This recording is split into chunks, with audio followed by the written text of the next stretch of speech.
A deputada Janaína Pascoal. Muito obrigada, senhor presidente. Primeiramente, eu gostaria de consignar que, um pouco mais cedo, o deputado Douglas fez uma, entre aspas, né, uma reclamação, uma queixa, para que as falas aqui ficassem no tema, e o deputado Campos veio, pediu a palavra e defendeu que cada deputado poderia falar o que bem entendesse e que não caberia a outro deputado fiscalizar o colega. Foi isso que eu entendi, não foi, excelência? Entendi certo, não entendi? Pois bem, eis que agora os parlamentares do PT querem nos fiscalizar. Eles querem dizer como é que nós temos que votar, se nós vamos participar de obstrução ou não, o que é que nós vamos defender, se nós somos base ou oposição, se nós somos independentes ou não. Então, eu entendo que é uma forma de ingerência absolutamente indevida. Cada parlamentar e cada partido que vote e defenda o que bem entender. Não compete nem a outra sigla e nem aos colegas quererem definir, né, o que cada um vai falar. Bom, nessa seara pode o colega voltar aqui e dizer, mas eu falei o que eu bem queria e você está me cerceando. Pode ser. Agora, é necessário deixar claro que o PT não é o coordenador do comportamento de cada qual nessa casa, né? Parece brincadeira.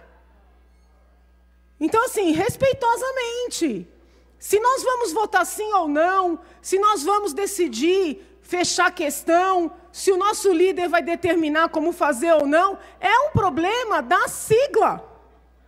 E eu entendo que tem que haver respeito. Não é possível. Ultrapassada essa preliminar, eu gostaria de chamar a atenção.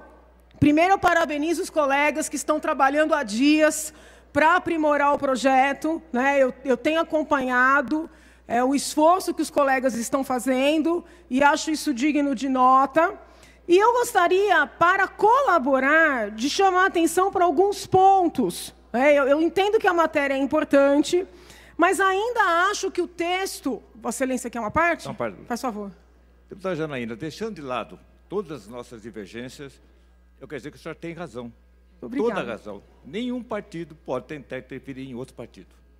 Isso é inadmissível nessa casa, inadmissível no Estado e no país. O senhor está de parabéns, é o que eu defendo. E a senhora está tomando essa atitude, a senhora está corretamente agindo em defesa do seu partido e da nossa dignidade. Muito obrigada. Muito obrigada. Eu ainda entendo, colegas que estão nesse trabalho árduo, o qual eu louvo, que é necessário tornar a lei mais taxativa, ou seja, a lei mais clara. Percebam bem, receber, armazenar ou dar destinação final a embalagens vazias de agrotóxicos e afins em desacordo com as disposições legais. Quais disposições? Quem vai dizer quais são as infrações aqui nesse caso? É importante... Senhor presidente, para uma verificação de presença... Mas eu posso terminar minha fala? Na verdade, preservado o tempo de Vossa Excelência, deputada Janaína, se a gente não tiver 24 deputados no plenário, Vossa Excelência não pode, porque, teoricamente, a gente não teria sessão, a gente tem que verificar. Então, peço à mesa que faça uma breve contagem, se nós temos 24 deputados no plenário.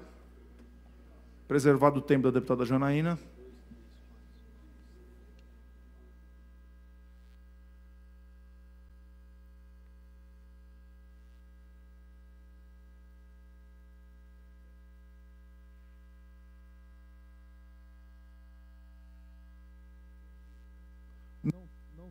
Não tendo 24 deputados no plenário, é regimental pedir Vossa Excelência, convido o deputado Vinícius Camarim e o deputado Rafa Zimbaldi que possam auxiliar a chamada dos 94 deputados. Só lembrando os deputados que, para a manutenção da sessão, nós temos que ter 24 parlamentares durante o processo da discussão no plenário.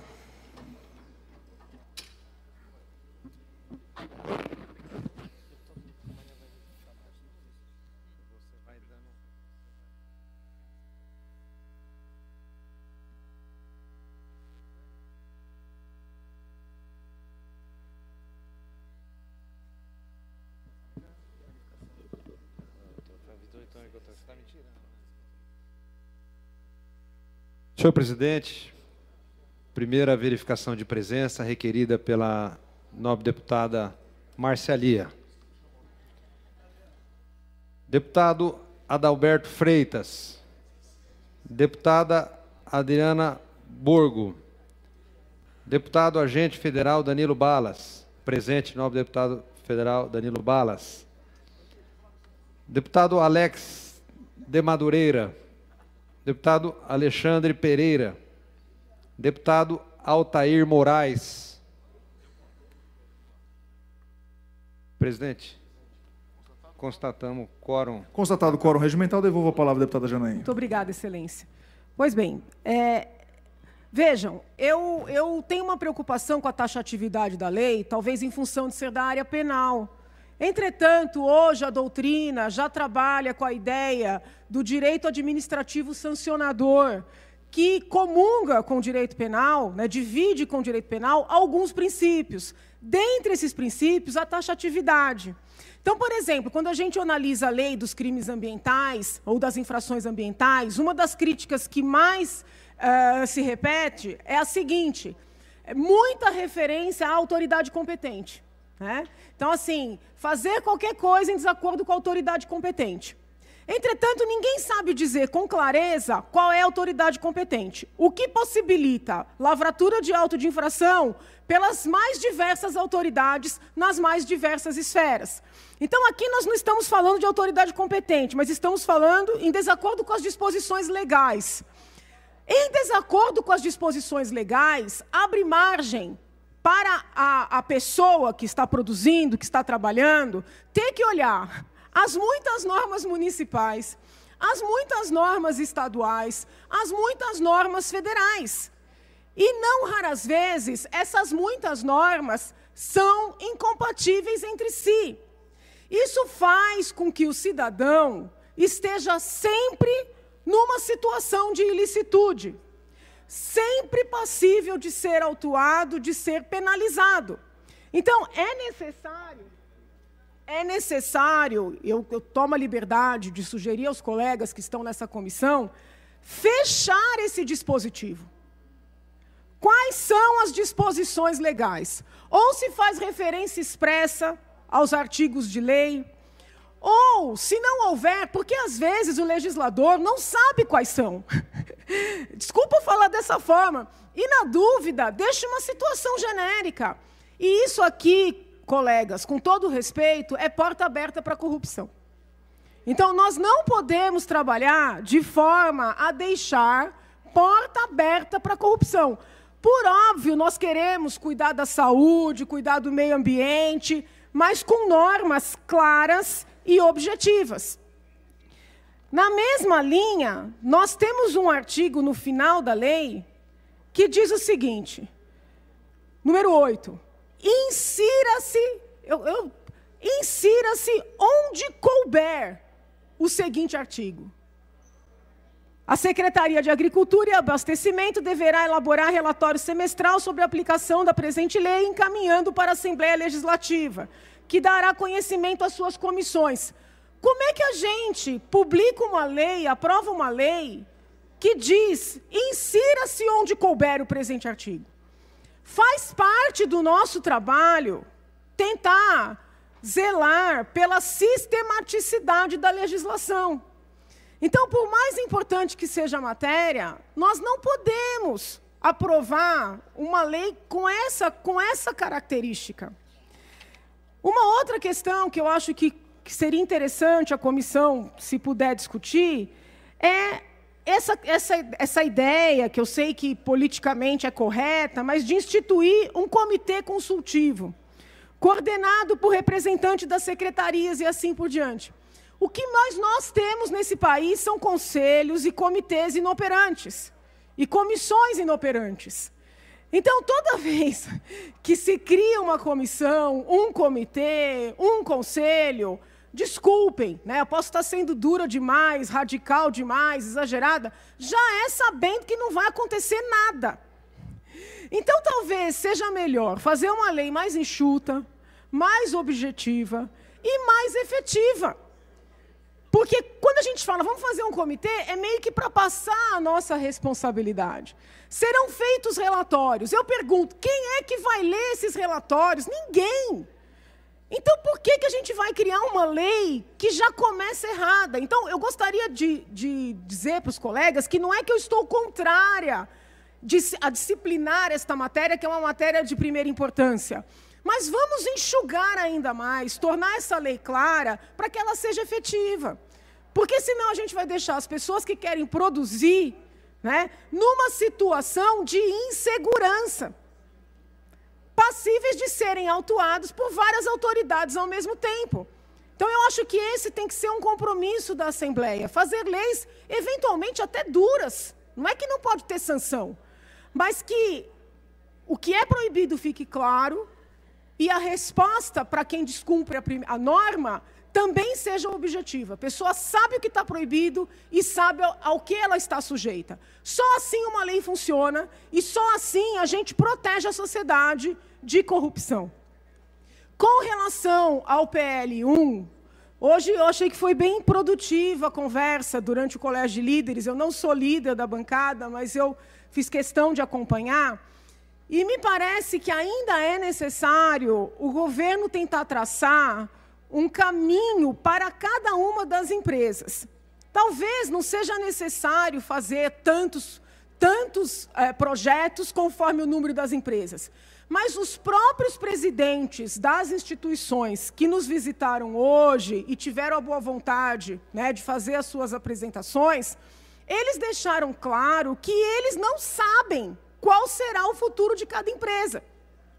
Os presidentes, por exemplo, líder da Prodesp e do IMESP, disseram que provavelmente haverá uma fusão e que eles estão fazendo altos estudos. A preocupação que a gente fica, torno a dizer, em dar ok para esse projeto, em aprovar esse projeto, se amanhã esses estudos indicarem outro caminho, podem tomar outra medida com relação a essas duas empresas. E a mesma situação se verifica com relação às demais. Por que eu estou falando de Prodesp e IMESP? Porque a Prodesp e o IMESP se mostram empresas superavitárias, diferentemente das demais que são deficitárias.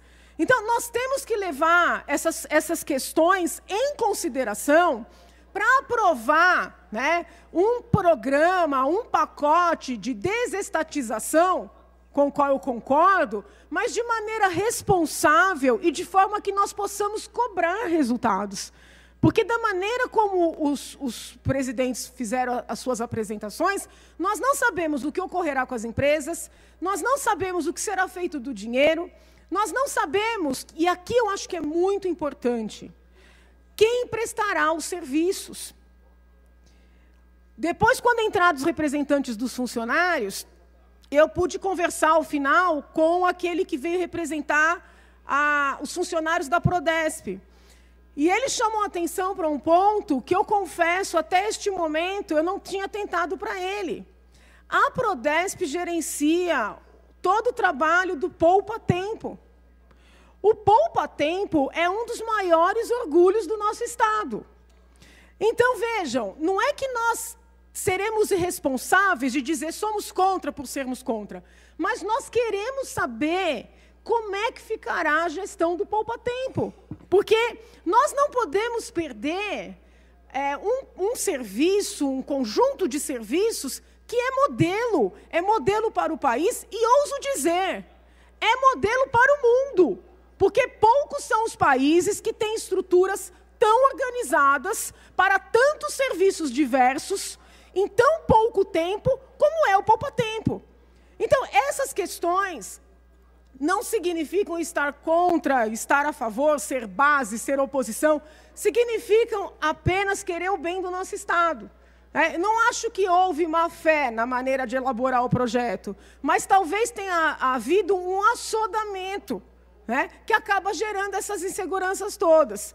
Então, me parece muito importante que os coordenadores, que os secretários envolvidos, eu pensei até em nós convidarmos, né, não para constranger, mas para esclarecer, o próprio secretário Meirelles, que tem falado sobre o tema na imprensa, e poderia vir aqui conversar conosco, expor esses detalhes, porque também fica tudo registrado de maneira, vamos dizer assim, pública, né? Acaba sendo uma assunção de compromisso com esta casa, com a população de São Paulo, não com o intuito de constranger, de criticar, de atacar, mas com o intuito positivo de esclarecer, porque é um projeto, é uma proposta importante, são empresas que muitos podem considerar menos importantes, mas que prestam serviços relevantes. E esses serviços terão que ser prestados.